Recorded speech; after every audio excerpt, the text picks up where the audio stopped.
Am I the jerk for telling my lesbian ex-wife that her partner cannot be my son's mom? Posted by you/OK5110. Hi all, throwaway because my friends are not completely aware of this current situation. I, 35M, was married to my ex-wife, 34F, for 7 years. 2 years ago, my ex-wife came out as a lesbian. This came as a complete shock to me. She and her partner, who were co-workers, had been having an affair since she joined the company a year before our divorce. We have a son together, 8M. I was heartbroken and devastated. I felt betrayed, as I had spent 7 years of my life with this woman, and it all felt like a lie now. When I confronted her, she told me that she had to live her truth and that she tried to suppress her identity because she didn't come to terms with it until she met her partner. When I asked whether she loved me, she told me that while she loves me, it's different from how she loves her new partner. This broke my heart even further. The divorce was quick as she did not want anything from me, and we agreed to a 50-50 split of custody. I decided to go no contact with her and handled the custody transfer process through my sister, 27F, whom I moved in with after the divorce. I sold the house, and we mutually agreed that the excess money from the sale would go into a college fund for our son. I could not bear to stay in that house anymore, as it kept reminding me of her betrayal. For context, she introduced her partner as her work friend, and I believed her. I had no reason to suspect anything, and they had several girls' nights, which I now figure were probably cover for the affair. For 6 months, I was in a depressive state because I didn't know where I went wrong. But this is one of those scenarios where nothing I could have done would have made it better. This realization made me even more depressed, and the fact that all the vows and little things she said at our wedding were all just lies trying to keep up a ruse made it even worse. The two people that got me through this state were my sister, to whom I am eternally grateful for helping with her nephew and supporting me while maintaining her career, and my college ex-girlfriend. Around 4 months after the divorce, we reconnected at a reunion, and she really helped me through the worst of it as a friend. About a year after the divorce, we started officially dating, and I introduced her to my son. During this time, my ex-wife's partner had limited interactions with my son. This was not because of anything I said, but my ex-wife wanted him to adjust to his new reality. My son is at that weird age where he understands what's going on but doesn't fully grasp the situation. If you know, you know. He understands that mommy has a girlfriend and that mommy and daddy are no longer together. I'm pretty happy with how he has come to terms with the divorce, especially considering we didn't explicitly talk to him about LGBTQ+ topics. We had decided that we could discuss these things when he's a bit older. Around 8 months ago, my ex told me she was officially moving in with her partner and that she was engaged. At this point, I was still no contact except for brief conversations concerning our son. She invited me to the wedding, but I declined. They were planning a destination wedding in Spain, where her girlfriend lives. She wanted to take our son to the wedding, which would require him to miss school for a week since she also wanted him to meet her girlfriend's family. I told her that missing school for a week didn't make sense and suggested she plan her wedding during his vacation, as she didn't yet have a fixed date. She argued that they likely wouldn't find a date aligning with his vacations, as they wanted to get married as soon as possible. I relented and agreed, since I didn't want to interact with her further, and it was within her rights to have her son at her wedding. The problem started when my son returned from the wedding. He was supposed to stay with me, as we have a flexible week-in/week-out custody arrangement. She wanted to take my son on her honeymoon so he could bond with his new stepmother. I told her that she had already had 2 weeks with him, as she had custody the week before the wedding, and I wanted to spend some father-son time with him. I told her it was within my rights, and she should go spend time with her new wife. She argued that, since our son's interactions with her partner were limited due to her busy schedule, this was a great opportunity for them to bond. I told her that she'd already had 2 weeks for them to get to know each other. She said they were busy with the wedding and didn't have time. I explained that I had taken vacation days to go to a motorcycle expo and build a Lego set, 2 things my son absolutely loves. She kept arguing, and I finally told her that custody arrangements are in place for a reason, and that was one thing I would not negotiate. She got angry and left. My son and I had a great time together. I even got him one of those kid-sized motorcycles since he liked them so much. Over the next few weeks, we returned to our week-in/week-out routine. One day, I saw that my ex had posted a photo shoot of them and my son under the caption #lesbianmommies. I thought it was just a post, but the way it portrayed them as a family didn't sit right with me. When I had my son for the week, I asked if his mom was saying anything to him. He hesitated but eventually told me that his mother had been trying to convince him to call her partner mom. This shocked me, as I never expected my ex to do this. Then again, I've been wrong before. I asked if it was something he wanted, and he said he felt much more comfortable calling her by her first name and that calling 2 people mom felt weird. I told him it was okay and that he shouldn't feel pressured to do anything. I called my ex and asked to meet up because this was serious, and I wanted to discuss it. I confronted her, and she told me that since she and her partner were married, it was only natural for our son to have 2 moms now. I told her it wasn't okay to pressure him into calling her partner mom, as she is not his mother, doesn't have an active parenting role in his life, and any major parenting decisions require both of us.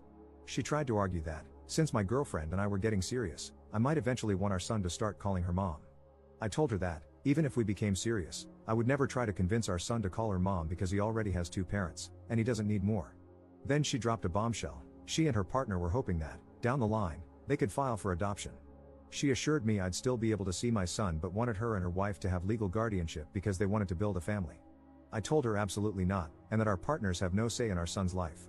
She accused me of being homophobic for denying her the right to a complete family. I told her that her life choices are hers, but our son's life is something we decide together. The issue escalated further when, 3 weeks later, I found out that my ex had enrolled our son in Spanish lessons, which he told me he hated.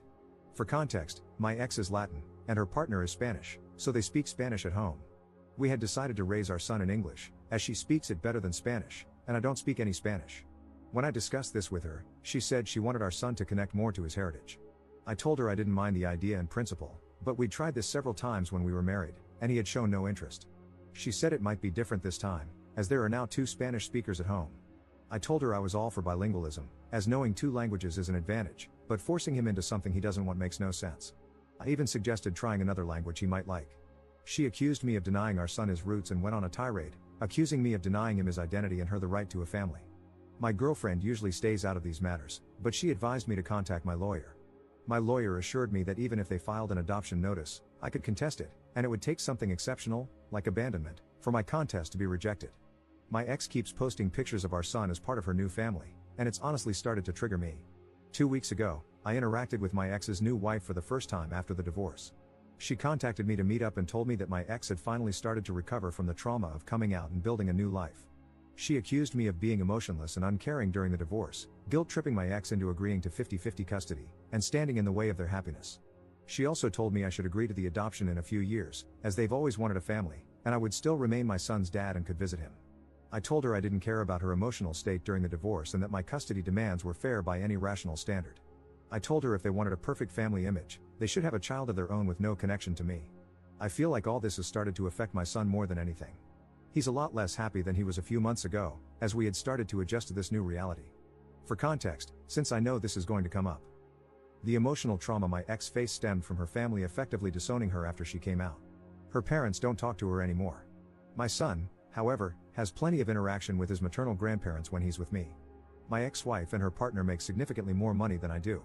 However, my ex-wife earns less than me, but her partner has a senior position and more stability. This was also an argument my ex-wife used regarding adoption, saying they could send our son to private school and provide a better life. The recent elections may have caused some of this urgency, as they worry they might lose adoption rights soon. However, they don't want to adopt him now, but in a few years, so I doubt this is the reason. Update 1 day later. Hi all. It's been crazy seeing everyone's reactions to the situation, and I wanted to share a quick update with you all. First of all, I'd like to clarify that my son and I have been going to therapy since the divorce. He was doing quite well until the whole mom saga happened. My in-laws disowned her after she came out. They were not even aware of the affair when she came out to them. They still spend time with my grandson under the condition that they don't badmouth my ex and don't preach their views to him. They agreed and said that they valued a relationship with their grandson over any political views they might hold. I have been a part of every interaction they have had with him because I was worried they might say something inappropriate. Thankfully, this has not been the case. Her extended family has told me that they have all cut her off as well, some for the affair and some for her being gay. Our mutual friends also cut her off because of the affair. All our mutual friends were my work buddies and their spouses/partners. I did not ask them to do anything, they came to the decision on their own. I was actually glad when she told me she had made a friend on her own, as she used to complain about not liking her colleagues. We all know how that turned out. I'm pretty sure they're not planning to skip the country. I have all my son's documents, and we decided this during the divorce because she was still figuring out where to go. Since I was moving in with my sister, the chances of them getting misplaced were low. I have also not received any demands for the documents, and she returned the passport to me when we came back. The whole adoption thing probably stems from the fact that my son has a very close relationship with his mother. The only times he has really complained to me are when she asked him to call her partner mom and when she made him take Spanish classes he didn't want. We did everything for him equally during our marriage, but I had to travel out of state to my parents frequently during COVID because they were sick with pre-existing conditions and couldn't take care of themselves. My sister was on an assignment abroad at that time. My sister also agreed with this. Please let me know your thoughts. I listened to people and contacted my lawyer, who is also my friend, this morning.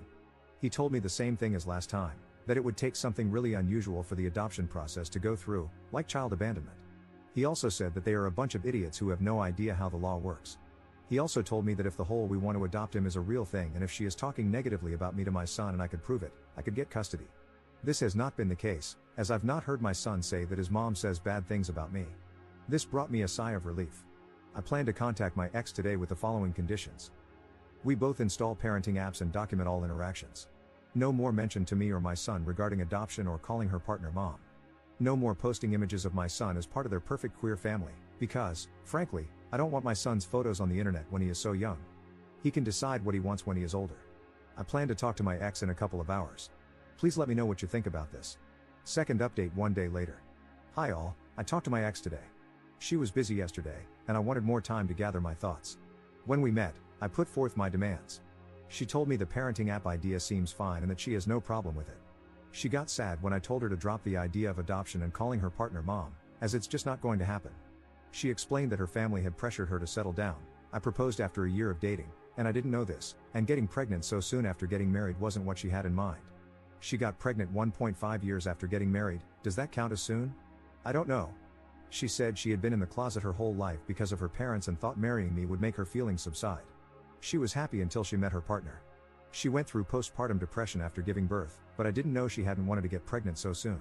She then admitted that the reason they, her wife and her, wanted to adopt my son was that she wanted to start fresh. She said she was never really happy during our marriage and that with her new wife, she could have the family she'd always dreamed of. She didn't want my son to grow up resenting her for being a lesbian since he doesn't have much exposure to people like her, apart from her and her partner. Look, I have to be honest here. I don't know any gay people, and no one in my family or circle of friends is gay. We've never talked about these things because it just doesn't come up in daily life.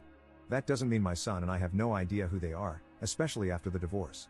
I told her this wasn't going to happen and that he has had a lot of exposure to people from her community.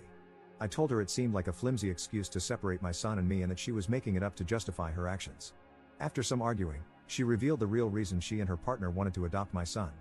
Reddit, your prediction abilities are unreal. Apparently, they wanted to adopt him because they are considering moving to Spain in a few years. I told her she couldn't do that and that the legal framework supports me and my rights in both countries. She admitted she knew this, which is why they wanted me to sign the adoption papers. I told her she was crazy to think I'd agree. I reminded her that she still needs my permission to take him out of the country, just like when they got married in Spain. Thanks to a Reddit comment, I researched the laws about this, so I know this isn't happening. She said they wanted to see if I'd agree, and if I didn't, they wouldn't pursue it because she doesn't want to be separated from her son. I emphasized again that this is not going to happen and that if she tries anything or says anything to my son, I'll sue for full custody. She looked sad and said they wanted to check with me first. I told her, in what world would you expect me to give you and your wife full custody? First, you divorce me, leave me for a woman, and then expect me to sign over my child and act like nothing happened? I told her from now on, every interaction will be documented, and if I suspect anything, I'll sue for full custody. She seemed scared at the idea of losing custody. I don't think she considered that possibility, and she agreed. I also told her not to try to create this picture-perfect queer family because it's not going to happen. Our son has a mom and a dad that he spends half his time with, not two moms. He is not her affair partner's son. He's her son and mine. If she wants a child with her wife, they can have one on their own. I reminded her that the courts are more likely to side with me because of what she's been trying to do and the fact that I work from home and spend more time with our son than she does. I've been trying to ensure he has a stable relationship with both parents since the divorce because I don't want him to resent either of us. But if she tries to remove me from his life, I'll sue for full custody and deal with any resentment he has toward us. I didn't want to argue anymore, so I left the room. I secretly recorded the conversation to have proof in case anything happens. Honestly, Reddit, I've been very angry at my ex since the divorce. I haven't shown it around her or my son because I don't want her to use it against me, and I've been going to therapy, but I'm still angry inside. Her comments today about our marriage hurt me even more. I spent 7 years with this woman, and her betrayal still angers me to this day. When I got home, I contacted my lawyer friend. He reiterated that they'd have to kidnap my son for their plan to work. I asked if there was anything else we could do. He said the current custody agreement is very thorough, and we've ensured that. Whether I want full custody is up to me, but I have to be sure before putting my son and myself through the process. I don't want my son to grow up without either parent because that's not healthy for him. That's why I won't sue for full custody now. If they're foolish enough to kidnap him, which I'm sure they're not, the law is on my side. I know her partner's position at work, so I doubt they'd give it all up without a good reason. As for the passport issue, I have all his documents, and things like notifying me about travel or hospital visits are already in the custody agreement. The legal framework is solid. My ex-wife is still a good mother who loves him, and he enjoys spending time with her. Plus, my son is the kind of person to tell me if he's uncomfortable with anything, so I'll know if they keep pushing their nonsense. On a positive note, I'm not against Spanish lessons, but my son doesn't like them. I just suggested he try learning a language he enjoys. There are plenty of options. I didn't bring this up with my ex, but now I know she was pushing for Spanish because of the Spain idea. Thank you, everyone, for your support. You really helped me understand the situation. I can't believe I didn't think about her considering Spain until I read the comments. You all are amazing.